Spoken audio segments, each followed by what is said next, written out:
Águas Passadas, retratos de uma Guapé marcada pela chegada de Furnas.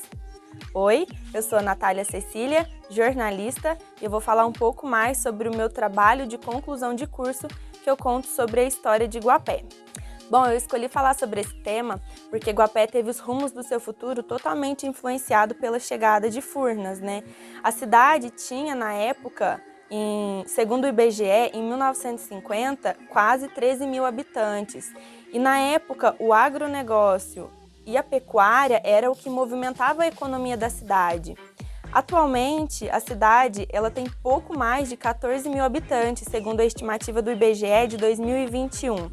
E hoje, o que movimenta a economia da cidade é o turismo e o extrativismo de pedras, que se enquadra no setor de serviços. Ou seja, antes de Furnas e depois de Furnas, muita coisa mudou na cidade e isso impactou completamente no seu desenvolvimento e no que a cidade se tornou hoje. Além disso, a gente deve escolher uma coisa que gosta muito de falar. E eu sempre lembro das histórias que o meu avô contava para mim sobre a chegada das águas na cidade. E eu sempre lembro de uma história de um fazendeiro da época que ficou louco porque ele perdeu tudo. E isso acabou impactando muito para mim. É uma coisa que eu lembro muito toda vez que falo de Guapé. E a cidade também é conhecida por ter sido inundada por Furnas. E é um assunto muito importante e, como jornalista, a gente deve contar histórias, né? E essa história, ela é muito importante aqui para a cidade, porque impactou totalmente no que ela é hoje. Por isso eu quis pegar a história, conversar com pessoas, entender mais sobre isso e trazer o meu ponto de vista e tudo que eu consegui colher de informação para continuar levando essa história para mais pessoas e nunca deixar isso morrer, porque é um assunto muito importante que precisa ser tratado e explorado cada vez mais. Para contextualização do meu trabalho, eu dividi ele em alguns subtópicos para poder explicar mais sobre a cidade, né? E eu começo com Guapé antigo antes de Furnas. A cidade, ela começou com os índios cataguases, que foram os primeiros povos a habitarem ali. Depois disso vieram os bandeirantes, né? E depois os grandes fazendeiros, que tomavam conta de todas as terras que conseguiam. E Guapé começou com a construção de uma capelinha que um fazendeiro construiu para cumprir a promessa da sua esposa, da Dona Isméria. Como as pessoas eram muito religiosas na época, começaram a construir casinhas ao redor dessa capelinha. E aquilo ali foi se tornando um arraialzinho. E esse arraial ele foi crescendo tanto, muitas pessoas passaram a morar ali, que ele passou a se tornar um distrito, chamando São Francisco do Rio Grande, e esse distrito ele pertencia a Dores da Boa Esperança, que atualmente é Boa Esperança. E ele foi crescendo e foi se tornando um distrito muito importante ali, ele era muito visitado. Depois disso, veio um nome muito importante para São Francisco do Rio Grande, que foi Passos Maia. Ele era uma pessoa muito influente, ele nasceu ali em São Francisco do Rio Grande, mas ele estudou fora, ele foi médico, senador e vereador em Dores da Boa Esperança. Como ele tinha muito carinho pelo distrito que ele nasceu e via muito potencial para o lugar, ele lutou para conseguir a emancipação desse distrito. Então, em 1923, ele conseguiu a emancipação e no dia 3 de fevereiro de 1924 se instalou cidade, se tornando Guapé, com o lema Flutuarás, não afundarás. O nome veio das plantas aguapés que ficavam sobre os rios, que cortavam ali a cidade. E o lema é porque, segundo a lenda, os índios cataguases eles caminhavam sob os aguapés. Por isso veio o lema Flutuarás, não afundarás, em 1924, e hoje faz muito mais sentido do que fazia antes. Depois disso, eu falo sobre a história de Furnas, Nasce Furnas. A hidrelétrica ela foi criada no dia 28 de fevereiro de 1957 pelo então presidente da época, Juscelino Kubitschek, que teve o seu plano de governo muito famoso, que era os 50 anos em 5, e tinha também o seu plano de metas, né, que era voltado para melhorar a educação, transporte, ter a construção de Brasília e, claro, sanar a crise energética que o país estava vivendo na década de 50. Em 1958, o projeto foi finalizado e já iniciou a construção. Com isso, os furneiros, né, que o pessoal chamava na época os engenheiros, os construtores, já vieram para Guapé, se instalaram ali e começaram as demarcações, né, colocando as estacas até aonde iria chegar, e começaram também a conversar com os moradores da época e começar aquela indenização, que foi uma das partes mais tristes e difíceis para todo mundo da época, porque o local ele era muito bonito, ele tinha muitas terras planas, ele tinha casarões, coisas construídas há muitos anos. E aí Furnas veio só conversando com quem tinha muita terra, pagando um valor que não era nada justo para pessoas deixar aquele lugar bonito e ir para um lugar desconhecido, que não gostava, feio, tinha que deixar toda a sua história ali e ir para outro lugar do nada. Isso impactou muito as pessoas na época. Bom, mesmo com a luta das pessoas tentando parar essa construção, era uma coisa certa, não tinha como fazer nada para impedir, eles continuaram as obras e em 1963 foi acionada, né, a primeira usina e foram fechadas as comportas e as águas começaram a inundar todas as cidades prejudicadas, que no total foram 34 municípios. E o que Furnas fazia? Eles vieram para a cidade, o local que as águas não iriam cobrir, eles negociaram na época, né, com os nomes importantes que foram o prefeito, o presidente da Câmara e o padre da cidade, para construir uma nova cidade para cima, onde a água não ia chegar. Mas as pessoas muito revoltadas não queriam saber de negociar, queria que Furnas fosse embora dali, mas o padre continuou conversando com os engenheiros e aí ficou combinado que eles iriam construir a igreja matriz mais para cima, a casa paroquial. Então, Furnas começou a construir essas coisas combinadas ali para cima, subindo, onde não iria ser coberto pelas águas, e também começaram a construir várias casinhas iguais, porque o que era o objetivo deles? As pessoas que tinham grandes casas, grandes terras, seriam indenizadas e com o dinheiro dessa indenização iria comprar uma dessas casinhas que Furnas estavam construindo. No livro do Valquíris Tiburcio, inclusive, ele conta que eram casas construídas com blocões, não tinha qualidade nenhuma e eles estavam construindo rápido porque logo as águas iriam chegar.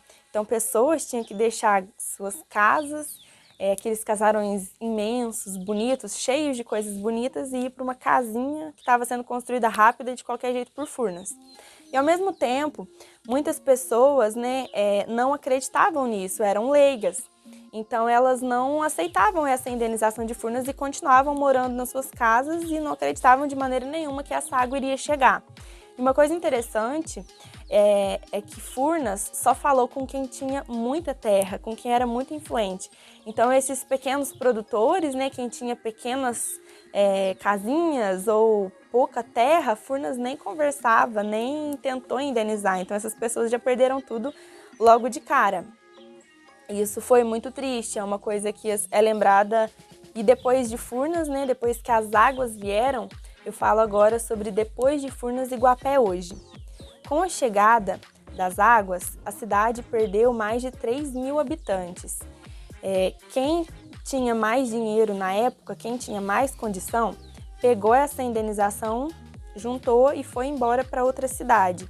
Outras pessoas começaram a pegar o que tinha, né, nas suas casas, desmanchar as suas casas, levar para essas partes mais altas ou também para outras regiões ali de Guapé, né? Por isso hoje a gente tem 22 comunidades, porque na época muitas pessoas foram se mudando para mais longe ainda, de tanto medo dessas águas chegarem.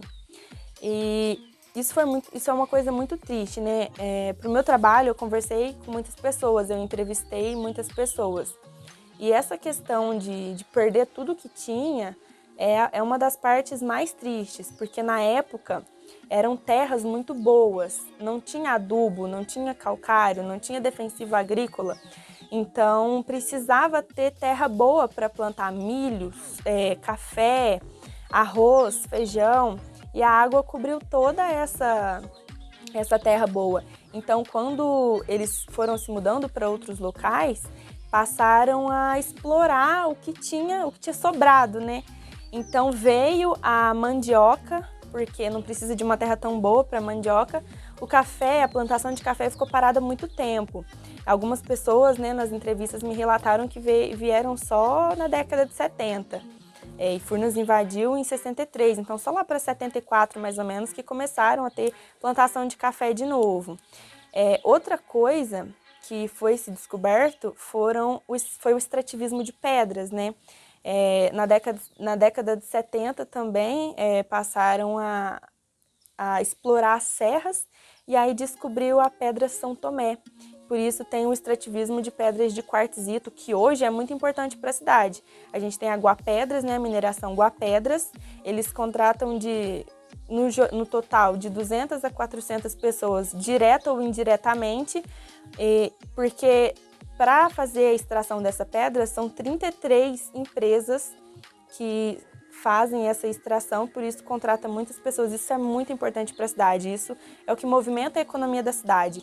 Como antes era o agro e a pecuária, hoje é o setor de serviços, que entra o extrativismo de pedras, entra a prefeitura, sendo uma das maiores empresas da cidade, né, que contrata mais pessoas, e entra também o turismo, que foi descoberto, né? Guapé tem muitas cachoeiras, tem trilhas, é uma cidade muito bonita e também sendo banhada por Furnas, atrai muitas pessoas. Por isso na cidade a gente tem o ecoturismo, turismo náutico, turismo de pesca e também tem o turismo de segunda residência, que está sendo mais estudado agora, né, de pessoas que vêm de fora e acabam tendo casas aqui na cidade para vir passar férias, por fugir das grandes metrópoles e poder ficar num lugar mais calmo, mais tranquilo, perto da natureza. Então, falando sobre depois de Furnas, eu trago esses impactos, né, que foi a perda de habitantes, que foi antes ser o agro e a pecuária e agora ser o setor de serviços, que é mais difícil para estar movimentando a economia, porque a gente sabe que no Brasil o agronegócio e a pecuária é muito forte, e isso é muito importante, isso ajuda muito as cidades. Perdeu terras também e, claro, impactou a saúde mental dos moradores da época. Isso é uma das coisas que mais marca para mim. Como eu disse anteriormente, eu sempre lembro da história de Furnas, porque meu avô sempre falava desse fazendeiro, né, que perdeu todas as terras e ficou doente. E aí, estudando mais sobre isso, né, lendo os livros e também as reportagens da época, principalmente da revista Cruzeiro, eles trazem com muitos detalhes, né, inclusive nome de pessoas que na época realmente ficaram loucas. E essa história específica que eu trago no meu trabalho, que o meu avô conta, é de um fazendeiro que tinha um pedaço de vargem muito grande, muito bonito. Então era muita terra e era uma terra plana, então dava para plantar muita coisa ali. Ele tinha grandes plantações. Como ele perdeu tudo com a inundação, com a chegada das águas, ele teve que largar tudo aquilo, ele perdeu tudo aquilo e foi morar na cidade. Então, né, as histórias contam que ele saía gritando para a rua, falando: cadê minhas terras? Eu tenho minhas terras, eu perdi minhas terras, devolve minhas terras. E isso é uma coisa que me marcou muito. E além dele, tem muitas outras histórias. A revista O Cruzeiro, inclusive, fala de um homem que ele realmente tirou a própria vida porque ele não se conformou com essa situação de ter perdido tudo. E parando para pensar, hoje, imagina alguém vir do nada e tirar toda a sua terra, tirar tudo que você tinha. Por mais que existisse a indenização, a gente sabe que não foi uma coisa muito justa, que não é uma coisa muito justa. Então, essa questão da saúde mental, para mim, foi uma das coisas mais impactantes deixadas por Furnas. Eu escolhi falar sobre isso para explorar mais esses impactos, entender quais são esses impactos e continuar levando para outras pessoas, para entenderem o que realmente aconteceu na cidade. Claro que a gente não pode deixar de falar que Guapé está crescendo muito, quase 60 anos que Furnas inundou, a cidade não recuperou totalmente o seu número de habitantes. Se antes, em 1950, tinha quase 13 mil, hoje tem pouco mais de 14 mil, em 60 anos a cidade podia ter crescido muito, para poder contar toda essa história, né, para poder pesquisar e entender mais sobre isso. Eu li os livros que são muito importantes para a cidade, que é Guapé Reminiscências, escrito pelo próprio Passos Maia em 1933, o livro Guapé e Outras Histórias, de Valquíris Tibúrcio, que ele traz com muita riqueza de detalhes a chegada das águas na cidade, e o livro do José Dalton também, que ele fala sobre a reunião com os representantes políticos da época, e também a Enciclopédia dos Municípios Brasileiros, feito pelo IBGE em 1959, que também traz muitos detalhes de como a cidade era na época, né? Quantos habitantes tinha, a situação das escolas, o que movimentava a economia da cidade. Então, isso foi muito importante, foi com essas leituras que eu pude entender mais e também com as entrevistas que eu pude realizar, né, fazer essa pesquisa de campo, conversando com moradores da época, com pessoas que passaram por essas situações e entender as memórias, as lembranças e os sentimentos que elas carregam até hoje, né, carregaram por todos esses anos, são lembranças que realmente estão muito presentes ainda. E foi isso que eu quis contar com o meu trabalho, né, pesquisar sobre todos esses impactos, sobre a influência e mostrar para mais pessoas, levar para pessoas que não conheciam, conhecer a história da cidade. Muito obrigada, foi isso.